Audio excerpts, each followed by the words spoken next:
All of America is buzzing about him today. Luigi Mangione, a 26-year-old Italian of American descent from a wealthy family, an outstanding student and Ivy League graduate, is suspected of the brutal murder of the CEO of UnitedHealthcare, one of the largest health insurance companies in the U.S. Police claim that Mangione was the one who opened fire in broad daylight near a Manhattan hotel, shooting Brian Thompson 3 times at close range, who later died in the hospital. Police immediately expressed confidence that it was a planned murder. This doesn't look like a random act of violence. The victim was in New York to speak at an investor conference. It seems the suspect waited for several minutes. And when the victim was walking to the hotel where the conference was held, the suspect approached from behind and fired several times. Many people passed by the suspect, but he seemed to be waiting for his intended target. Then he disappeared. The search for the suspect lasted 5 days. During this time, the accused murderer suddenly became a symbol of public support. Ordinary Americans hoped until the end that the police wouldn't find him.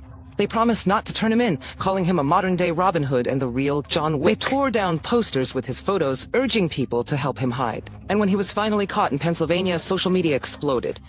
The restaurant where Mangione was arrested was immediately flooded with negative comments, and fans began raising money for a lawyer. The lawyer, by the way, has already informed journalists that his client denies all charges. He has declared his innocence. Authorities decided to give the case special status. The country's authorities fear that the young man might gain followers.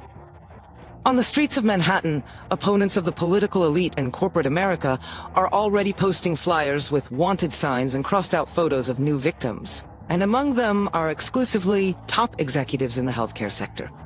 Security services of all medical companies are urgently removing the names of top managers from websites and tightening security rules. This high-profile incident could have consequences similar to an act of terrorism.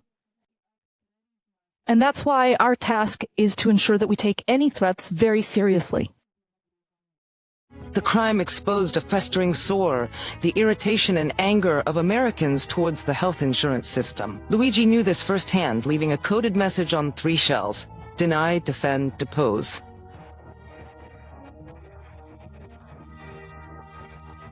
These are the words often used by health insurance company employees when they first deny any payments, then defend their decisions, and later refute their criminal conclusions in court. We have no information that Luigi Mangione was ever a client of UnitedHealthcare, but in the manifesto we found with him, he mentions it was the 5th largest corporation in America. And yes, Mangione had an injury that significantly changed his life. And this may have been the reason for what happened. Luigi himself had a negative experience with medical institutions due to a spinal condition. It is known that he has 4 pins. On social media, Mangione complained that the pain drove him insane and criticized doctors for poor treatment. And this despite the fact that Luigi could afford to consult the best specialists. We underestimate the consequences of chronic pain. Chronic pain takes years off your life. It makes you incapacitated, irritable, depressed, unhappy, and so on. And if treatments don't work, you will naturally become angry. Reporters added fuel to the fire by uncovering details of the murdered millionaire insurer Thompson's biography. Just in 2023, UnitedHealthcare's revenues exceeded $16 billion. However, payouts during the COVID period were drastically reduced. Meanwhile, last year, Thompson received a $10 million annual bonus. Not only anonymous social media users, but also real journalists and healthcare industry experts sided with Mangione. As a way to solve problems is not approved, but they believe that the modern American social system, which works not for people, but for the enrichment of corporations, is to blame for this incident. Can such a strange reaction to the murder of an insurance company head in America be understood? Quite, says a Guardian journalist. The reaction to the CEO's murder echoes the disappointment with the healthcare system, writes the New York Times. The CEO's murder drew attention to the widespread frustration with insurers, reports NBC. The healthcare system in the U.S. is only paid. Everyone must buy insurance for themselves and their child.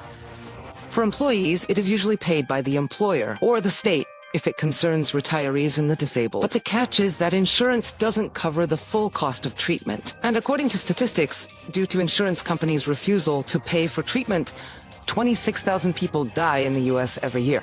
Meanwhile, every 12th American is a medical debtor.